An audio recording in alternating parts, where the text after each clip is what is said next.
For more about food security and keeping food safe to eat, I'm joined now by Scott Marlow, Executive Director of the Rural Advancement Foundation International. Welcome to the show. Scott, first, before we get to this issue, what was your reaction when you heard this news from India?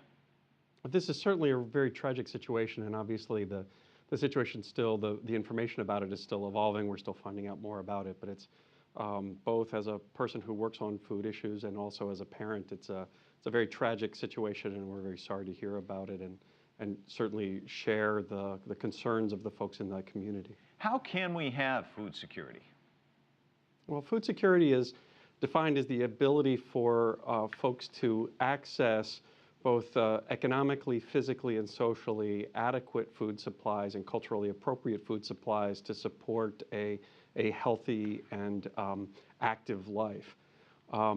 So as we address issues of food security, what we're talking about is frequently looking at how communities are able to both fulfill their own needs and also be able to access resources to fill those needs from outside. You know, the interesting thing, Scott, I used to be on the board of the Capital Area Food Bank here in Washington, D.C., and I'm just struck by how much abundance there is, especially here in the United States, and yet how many people go to sleep at night hungry. It's pretty remarkable. I know you're in the field. Why is that, do you think? What it really points to is that frequently when we have conversations about food security issues, those issues are narrowed down to very singular issues, things of supply or issues of price. But the point that you're making, which is a very important one, is really points to the fact that these are very, very complex issues that have to be addressed, dealing with the complexity of food access, dealing with poverty, dealing with access to production.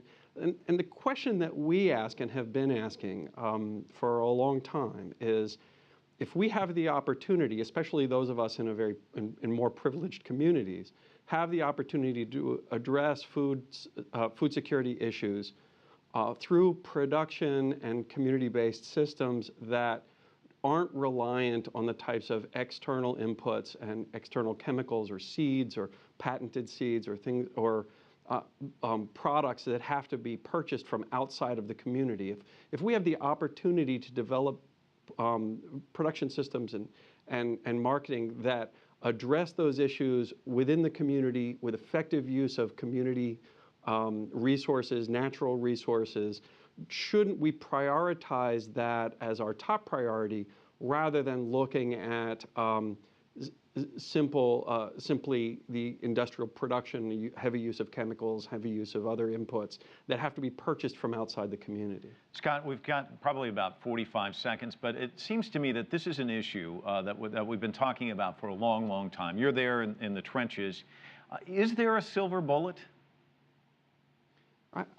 I think when we talk about silver bullets and when we talk about solutions, what we believe very deeply, and we're working with folks both in our community right here and also spread across our country and in other places, what we say is that these solutions need to be community-based. The solutions will come out of really maximizing the use of the resources that a community has, knowledge, people, natural resources, and making sure that we're using those resources effectively and caretaking those resources effectively and tailoring the solutions to those communities.